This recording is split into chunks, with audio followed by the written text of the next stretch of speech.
These strategies are not just about policies and plans, they're about people, real people with hopes, dreams, and aspirations. They're about empowering women to take their rightful place to the table, to have their voices heard, to shape the future of our nation. And I'm encouraged by today's pan-strategic plan's priorities in health, in agriculture, in trade and financial inclusion, in education, and in networking and partnership. So to the women of Nyanza and beyond, I say this: never doubt the power of your voice. Never underestimate the impact of your actions. And never ever shy away from taking up leadership positions. For in doing so, you not only empower yourselves, but inspire countless others to do the same. As we stand on the brink of this new era, let us seize this moment with courage and conviction. Let us be the change we wish to see in the world, and let us continue to march forward, hand in hand, towards a brighter, more inclusive Kenya for all. Nyasaye orit now. Thank you. What an incredible time it is to be a woman. As we look around us, we see women breaking barriers, shattering ceilings, and rewriting the narrative of what it means to lead. It is a time of immense opportunity, a time when women are not just knocking on the door of change, but are boldly taking their rightful space. This morning, we gather here to celebrate the remarkable journey of the Professional Association of Nyanza Women.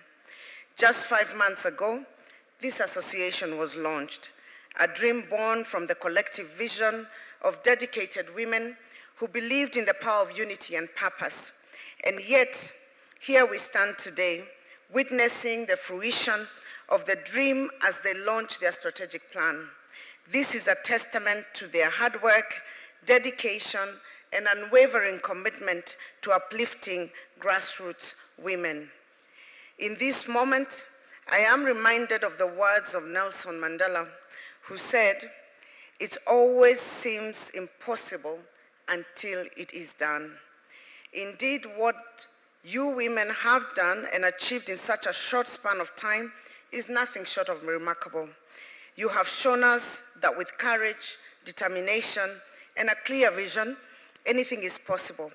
I commend all the incredible women present here today for your relentless efforts in upholding and promoting women's rights in the country. Congratulations. As we celebrate the accomplishments of the Nyanza Women's Professional Association, we must also look to the future.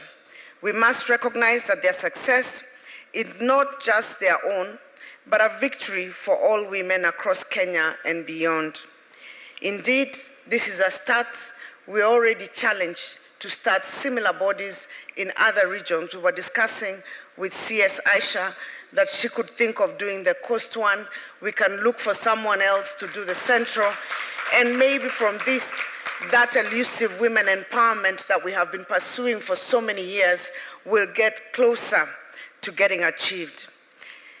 I take cognizance of the intended strategic interventions in the plan which resonate well with the government's bottom-up transformation agenda, with clear areas of collaboration with the work of my ministries, notably in designing and facilitating programs and projects that promote gender equality. Coordination of gender mainstreaming into the National Development Agenda, promotion of gender socioeconomic empowerment, sensitization of stakeholders on gender-related issues, and coordination of program for elimination of incidences of female genital mutilation and sexual gender-based violence. Excellencies, our collaboration with our partners has borne fruits in Nyanza region. For instance, there is a reduction in the prevalence of female genital mutilation and gender-based violence in Nyanza regions, especially in Kisii and Migori counties. Therefore, there is also greater participation of girls in education, with parity having been achieved in primary and secondary education. Notably, there are better outcomes in health, infrastructure, ICT, among others, with a direct bearing on the quality of lives of citizens. The Nyanza region has blazed the trail in Kenya in the area of women's political leadership by giving us the first ever elected mayor, Honorable Grace Onyango, who was popularly known as Nyabungu, the daughter of the bush, who went on to be the first ever elected female member of parliament to represent Kisumu town constituency in 1969.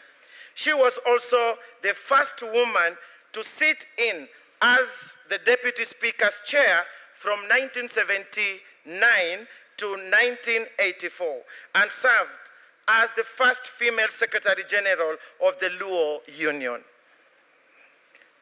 The Nyanza region continues to do us proud, currently boasting a trailblazing female governor, Her Excellency Honorable Gladys Wanga, and a host of remarkable female members of parliament and members of county assembly.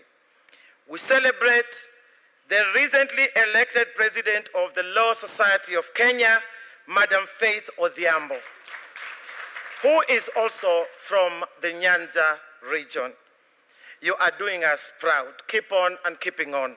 As you're aware, the Council of Governors recently launched the G7 strategy, a strategy for the women-led counties. The G7 strategy is more than just a plan. It is a promise to support and empower women to deliver on the transformative potential of devolution and other sectors they lead. Ultimately, the strategy aims to enhance women governors' political influence and leadership at the national and county levels by serving as catalysts for the increased election of women into leadership roles. Our clarion call is G7 to G24. We had started with G7 to G16, and His Excellency the President challenged us, why 16? And I said, because 16 was just 30%. He said, why not 24? That takes us to 50-50. In Nyanza, we are very proud to have one of our very own, Governor Gladys Wanga, who is the pioneer, first female governor in your region. We are hoping and looking forward. We are hoping, praying, working, and looking forward to 2 or 3 female governors from the Nyanza region in 2027. You've got work to do, Pan. Moving forward, the Council intends to localize this strategy in all the 47 counties by convening county-specific launches to ensure tailored support and resources reach the grassroots level.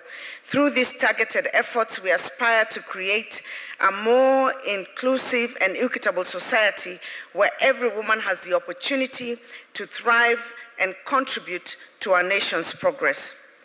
That is why I say it's such a remarkable time to be a woman at this time. We are witnessing unprecedented progress with women breaking barriers, seizing opportunities, and reshaping the narrative of leadership like never before.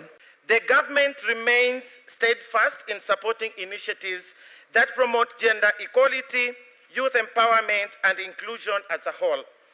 The State Department for Gender and Affirmative Action, under the ministry that I lead, is currently finalizing the strategic plan to align our development priorities with emerging gender equality and women empowerment concerns.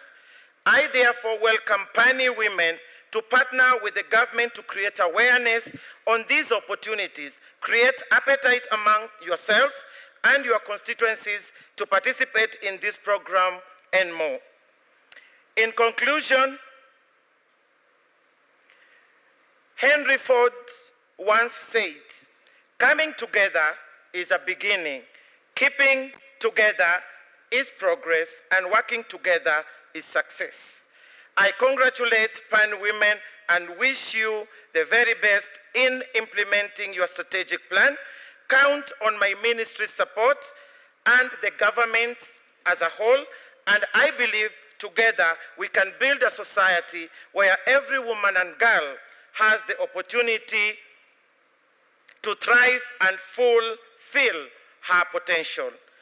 Moving forward, as a country, we need to appreciate and accept the fact that the women of this country will no longer play a peripheral role in socio-development of Kenya.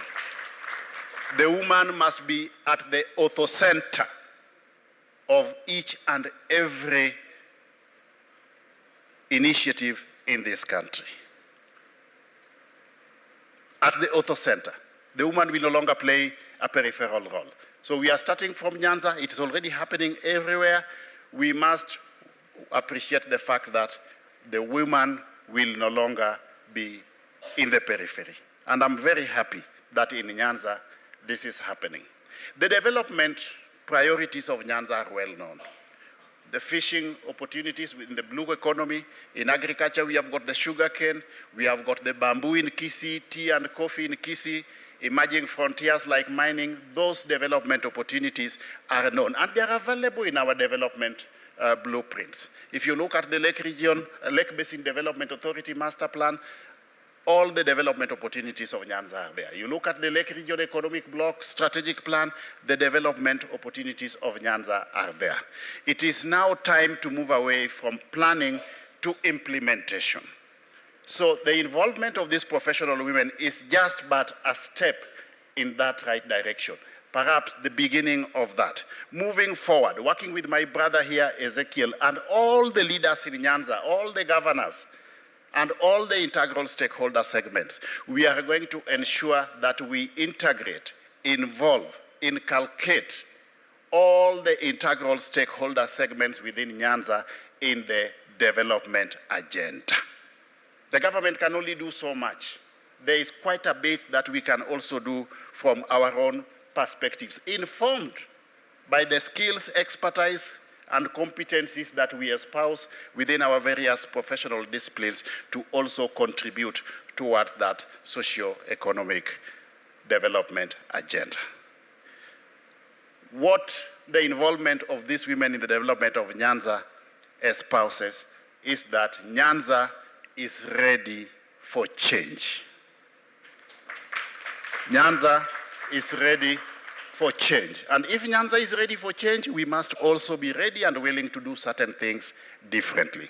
And this also calls for transformational leadership from all of us at our own levels and in our individual capacities. Let us adopt a paradigm shift so that Nyanza can rise again. It is a testament to the fact that, at long last, the women of Nyanza have decided to lead from the front by taking part in our economic development space. Historically, since independence, this has never happened in Nyanza because we have built almost everything around politics. The lesson that we learn from this occasion, good people, is that it is important and it is possible, in fact, it is inevitable, that we can also give back to the common mwananchi away from politics through socio-economic development interventions by getting everybody on board. So this is a paradigm shift. It is part and parcel of the process, a journey that we have embarked on to bring all stakeholders on board in Nyanza to contribute towards development of that region. Our history is awash with examples of very many professionals in various disciplines who have kept off development initiatives in our region because of excessive politics. Politics is good, but it can only enable us to do so much.